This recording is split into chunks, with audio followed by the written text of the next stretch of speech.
الحمد للہ وحدہ والصلاة والسلام علی من لا نبی بعدہ اعوذ باللہ من الشیطان الرجیم بسم اللہ الرحمن الرحیم شرع لکم من الدین ما وصى به نوحا والذی اوحینا الیک وما وصینا به ابراہیم وموسیٰ وعیسیٰ ان اقیموا الدین ولا تتفرقوا فیہ صدق اللہ العظیم رب اشرح لی صدری ویسر لی امری واحلل عقدۃ من لسانی یفقہوا قولی۔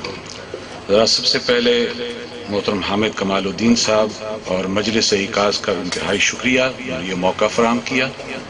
جیسا کہ نام سے آپ واقف ہیں، محمد طاہر خاکوانی میرا نام ہے، تنظیم اسلامی کے ساتھ تعلق ہے اور حلقہ جنوبی پنجاب کی امارت میرے پاس ہے، اور ہمارے تنظیم کے جو بانی رہے ہیں ڈاکٹر اسرار احمد صاحب رحمہ اللہ، جو پچھلے سال وفات پا گئے، اور اس وقت ہمارے امیر حافظ عاقب سعید صاحب۔ اسلام دین ہے، مذہب نہیں ہے۔ اگر تو اسلام میں صرف عقائد، عبادات اور رسومات کی حد تک بات ہو تو پھر یہ مذہب کہلاتا ہے، لیکن اگر ان تین چیزوں کے ساتھ ساتھ معاشرتی معاملات، مالی معاملات، سیاسی معاملات، تمام معاملات اس میں شامل ہو تو پھر اسلام دین بن جاتا ہے، اور دین وہ ہے جو قائم ہے، غالب ہے۔ میں سمجھتا ہوں کہ اسلام کی جو دعوت ہے وہ ایک ہی ہے، انبیاء کی دعوت ہے، اور یہاں پر بھی جتنے میرے فاضل دوست اور مقرر تشریف لائے ان سب نے بات ایک ہی کہی ہے، اگرچہ انداز مختلف ہے۔ ایک پھول کا مضمون ہو تو 100 رنگ سے باندھو، تو یہاں پر بات ایک، کسی نے لا الہ الا اللہ کے حوالے سے بات ساری رکھتی ہے، کسی نے کچھ نکات کے حوالے سے بات رکھتی ہے، بہرحال بات ایک ہی ہے۔ ہم بھی اسی دین کی بات کو ایک ذرا مختلف انداز میں، اور میرا یہ ہماری بات جو ہے محترم افتخار صاحب نے جو بیان کی ہے اس سے بہت مماثلت ہے۔ ہم اپنی دعوت کو دین کے فرائض کے حوالے سے بیان کرتے ہیں، دینی فرائض کا جامع تصور، اور اس کے 3 گوشے بیان کرتے ہیں۔ پہلا گوشہ وہی بندگی رب، ہم اللہ کے بندے، وہ ہمارا رب خالق مالک، اسی کی محبت کے جذبے سے سرشار ہو کر کامل اطاعت اور وفاداری کرنا، جزوی نہیں، کامل۔ اگر جزوی ہے تو پھر یہ اللہ کے غضب کو بھڑکانے والی بات ہے۔ دوسری بات دعوت بندگی، اللہ کا پیغام آگے پہنچانا ہے۔ کنتم خیر امۃ اخرجت للناس تأمرون بالمعروف وتنہون عن المنکر وتؤمنون باللہ، یہ امت کے ذمے ہے، یہ کام، اس پیغام کو پہنچانا ہے، توحید کو پہنچانا ہے، قرآن کی دعوت پہنچانی ہے، دین کا تصور واضح کرنا ہے۔ تیسرا نقطہ صرف پہنچانا ہی نہیں، قائم اور غالب کرنا۔ اب اس کو آپ خلافت کا قیام کہہ لیں، اقامت دین کہہ لیں، تکبیر رب کہہ لیں، کوئی بھی اس طرح نظام مصطفیٰ کہہ لیں۔ اس کے لیے میں نے ابھی آیت آپ کے سامنے رکھی ہے سورہ شورى کی۔ اللہ نے فرمایا تمہارے لیے دین میں ہم نے وہی طریقہ رکھ دیا ہے جس کی وصیت نوح کو کی علیہ السلام، جس کو ابراہیم علیہ السلام کو کی، موسیٰ علیہ السلام کو کی، عیسیٰ علیہ السلام کو کی، اور اے نبی آپ کو بھی کہہ رہے ہیں کہ دین کو قائم کرو اور اس کے قائم کرنے میں متفرق نہ ہو۔ تو اقامت دین، یہ ہے فرائض، دین کے فرائض، اس حوالے سے ہم بات کرتے ہیں۔ اور اس کے لیے طاغوت کا مقابلہ، بھی آپ کے سامنے طاغوت کی ساری تشریح آ چکی ہیں۔ اس کے کچھ لوازم ہیں، ہم 3 فرائض اور اس کے لیے 3 لوازم۔ اگر دین قائم کرنا فرض ہے تو اس کے لیے پھر جماعت لازم۔ حضور نے فرمایا آمرکم بخمس بالجماعت والصم والطاعت والہجرت والجہاد فی سبیل اللہ، میں تمہیں 5 باتوں کا حکم دے رہا ہوں، بیان نہیں کر رہا، حکم دے رہا ہوں۔ اللہ امرنی بہن، اور اس کا حکم مجھے خود اللہ نے کیا ہے۔ جماعت کے ساتھ رہو، سم و طاعت کی زندگی بسر کرو، اس جماعت کے امیر کی ساتھ سم و طاعت کے ساتھ رہو، اور اللہ کی راہ میں ہجرت اور جہاد کرو۔ تو جماعت لازم. اگر اقامت دین یا خلافت کا نظام فرض ہے، اس کی کوشش فرض ہے، تو پھر اس کے لیے جماعت لازم. اور دوسری بات یہ کہ جماعت کی جو حیت ہے وہ ہم نے بیعت کی اختیار کی، بیعت سموتات فی المعروف، اس لیے کہ رسول اللہ صلی اللہ علیہ وسلم نے مختلف مواقع پر صحابہ سے بیعت لی ہے. بیعت عقبہ اولیٰ، بیعت عقبہ ثانیہ، بیعت رضوان، مختلف بیعتیں لی ہیں. البتہ یہ وہ دوسری پیری مریدی والی بیعت نہیں ہے، یہ بیعت ارشاد بھی نہیں ہے، یہ بیعت جہاد ہے، دین کو قائم کرنے کی جدوجہد. اس کے لیے طریقہ ہم نے بیعت کر رکھا، اپنے امیر کے ساتھ بیعت. اور تیسرا یہ کہ یہ تینوں لیولز پر ہمیں جدوجہد کرنی ہے، جہاد کرنا ہے. اگر اللہ کا بندہ بننا ہے تو نفس کے ساتھ جہاد بھی کرنا پڑے گا، شیطان کے ساتھ جہاد بھی کرنا پڑے گا، معاشرے کے غلط عقائد اور رسومات کے خلاف بھی جہاد کرنا پڑے گا. اگر دین کو پھیلانا ہے، قرآن کے پیغام کو پہنچانا ہے، تو معاشرے کے اندر مختلف نظریات، باطل نظریات، کوئی سیکولرزم، کوئی دوسرے ازم، ان نظریات کے ساتھ بھی آپ کو جہاد کرنا اور اس کی نفی کرنی پڑے گی، اور دین حق کی اس کے نظریے کو غالب کرنا پڑے گا. اور تیسری سطح پر نظام کی سطح پر جب دین کو قائم کرنا ہے تو جو بھی اس وقت باطل نظام ہے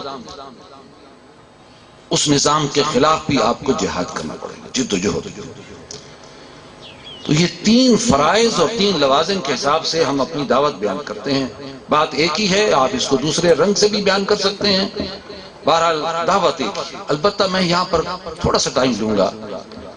یہ باتیں تو الحمدللہ ہمارے دوستوں نے الفاظ مقررین میں بیان کیا، لیکن جو نقطہ جو کرنل زاہد صاحب نے بیان کیا کہ دین کی دعوت ہے لا الہ الا اللہ محمد الرسول اللہ صلی اللہ علیہ وسلم، لا الہ الا اللہ انہوں نے بیان کیا. میں چاہتا ہوں محمد الرسول اللہ کو بھی ذرا بیان کریں. اصل میں دعوت تو ایک ہی ہے لا الہ الا اللہ، لیکن اس کے لیے طریقہ کار کیا ہے، سارا مسئلہ اسی میں ہے. اور ہمارے لیے ماڈل ہے محمد الرسول اللہ صلی اللہ علیہ وسلم. ہمیں طریقہ کار بھی وہیں سے لینا ہے. جو چیز حضور نے جس طریقہ کار کو اپنایا ہمیں وہی طریقہ کار لینا ہے. حضرت ابوبکر صدیق رضی اللہ تعالیٰ کا قول مبارک ہے کہ لا يصلح آخر هذه الامہ الا بما صلح به اولها. اس امت کے آخری حصے کی اصلاح نہیں ہو سکے گی مگر بالکل اسی طریقے پر جس طرح اس کے پہلے حصے کی اصلاح ہوئی، جیسے محمد رسول اللہ صلی اللہ علیہ وسلم اصلاح کی. ہمیں وہ طریقہ لینا ہے. باقی طریقے مباح ہیں، اس میں کوئی شک نہیں. انتخابات ہوں، آپ پبلک ریلیشننگ ہو یا محض تبلیغ ہو، مباح ہے، وہ غلط تو نہیں ہے. لیکن اگر تو انقلاب لانا ہے، اگر تو دین کو قائم کرنا ہے، اگر اس کو غالب کرنا ہے، تو کامیابی صرف محمد رسول اللہ صلی اللہ علیہ وآلہ وسلم ان کے طریقہ کار. اس طریقے کے 6 نکات، وقت نہیں ہے، میں صرف ٹچ کر کے بات ختم کرتا ہوں. سب سے پہلی بات ہے دعوت توحید، اور وہ ہونی چاہیے بذریعہ قرآن. قرآن کے ذریعے سے. قرآن ایمان پیدا کرتا ہے. حضور نے دعوت دی قرآن کے ذریعے سے.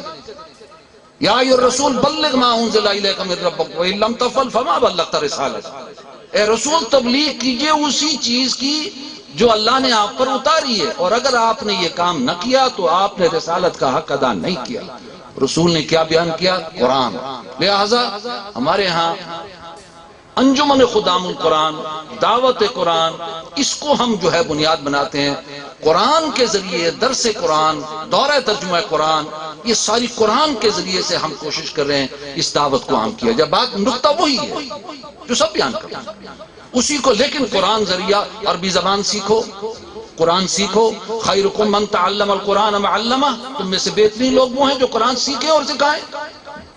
دعوت بذریعہ قرآن، دعوت توحید بذریعہ قرآن، ایمان کا حصول بذریعہ قرآن.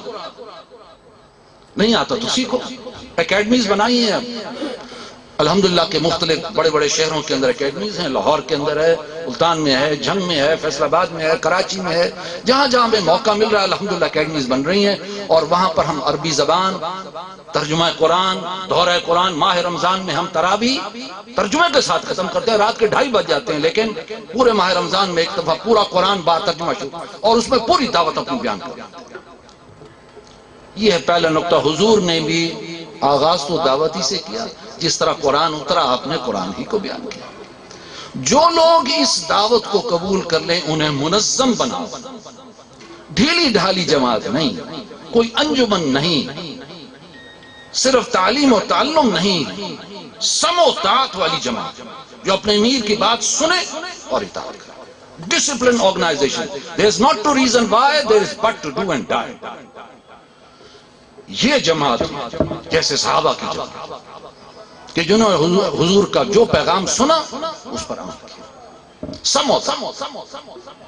تیسری ہے ان کی تربیت، ظاہر بات ہے it will take time، وقت لگے، ان کی تربیت بھی کرنی ہے، ان اندر باطن کے اندر بھی ان کو منور کرنا ہے، ان کو عقائد و نظریات بھی سکھانے ہیں، اور پھر یہ سارا پروسیس جو ہے یہ قرآن اکیڈمیز کے ذریعے سے، تنظیم اسلامی کے ذریعے سے ہم اس کو، کوئی ہفتہ وار اجتماع ہے، کوئی ماہانہ اجتماع ہے، کوئی شب رات ہی ہمارا پروگرام تھا، شب بصری کا رات شروع ہوئی اور صبح تک جو ہے وہ شب بصری چلی، اس میں مختلف پروگرام تربیت ہو رہی تھی، اور جہاں جہاں ہمارے چھوٹے چھوٹے یعنی یونٹس ہیں شہر کے اندر، ہمارے الحمدللہ کہ اس وقت 4 تنظیمیں ہیں، اور وہ 4 تنظیمیں اپنے اپنے چھوٹے چھوٹے یونٹس، اس کو ہم اسرہ کہتے ہیں، اسرہ خاندان کی سطح پر 5-5 6-6 ساتھی وہ ہفتہ وار ملتے ہیں، بیٹھتے ہیں، قرآن مجید پڑھتے ہیں، اور حدیث، کوئی کتابچہ، دعائیں، اور یہ ساری پروگرام ہمارا بنا ہوا ہے، اس کے تحت تربیت ہے۔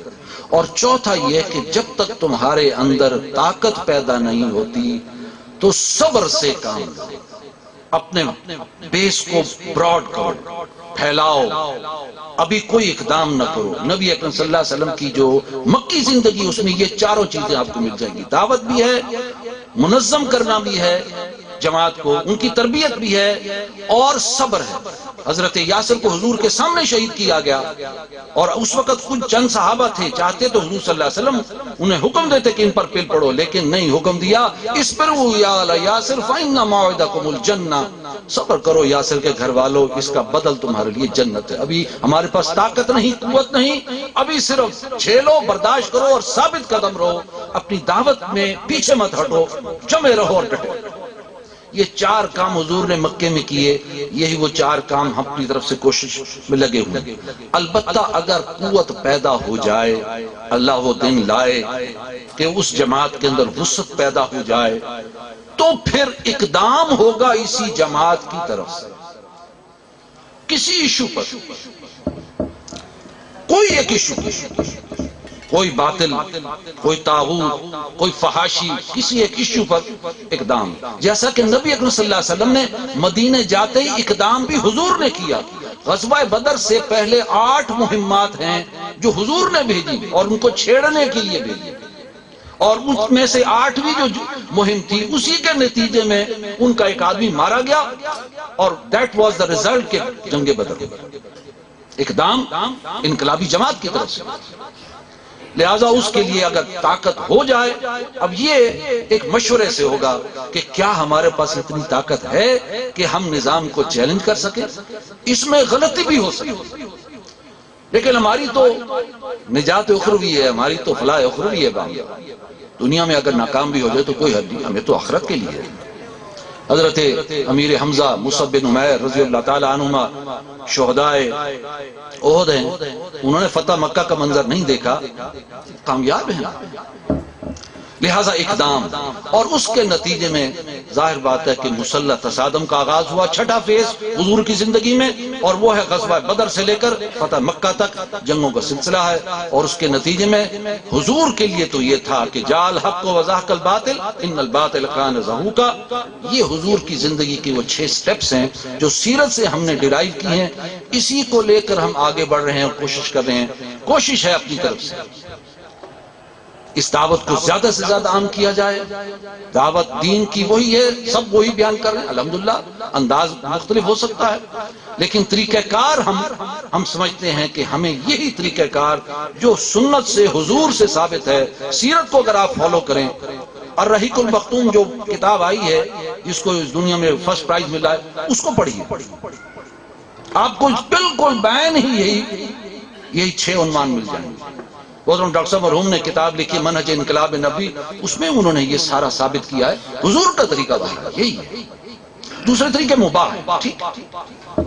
بہرحال یہ وہ دعوت ہے اور یہ طریقہ کار ہے الحمدللہ کہ 18 ملک کو 18 حصوں زونز میں ہم نے تقسیم کیا ہوا، اور ہر زون کا ایک امیر ہوتا ہے. امیر جیسے جنوبی پنجاب ہے، اس کے نیچے تنظیمیں ہیں، اس کے نیچے اسرے ہیں، اس کے نیچے جو ہے ملتزم اور مقتدی رفقا ہیں، ان کی درجہ بندیاں ہیں، ان کی تربیت کے حساب سے ان کو اپ گریڈ کیا جاتا ہے، اور اس طریقے سے ان کو اس مقصد کے لیے تیار کیا جاتا ہے کہ تعلیم اور تعلم، تزکیہ نفس، دعوت کے ساتھ ساتھ تمہیں بالآخر میدان میں بھی اترنا ہے، نکل کر خانقاہوں سے ادا کر رسم شبیری کہ فقر خانقاہی ہے فقط اندو دل گیری.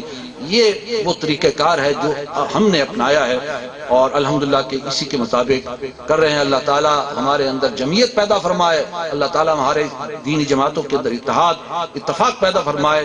لیکن میں سمجھتا ہوں کہ ابو بکر صدیق رضی اللہ تعالیٰ کا یہ قول پیش نظر رہنا چاہیے کہ لن یصلح آخر هذه الامہ الا بما صلح به اولها وآخر دعوانا الحمدللہ.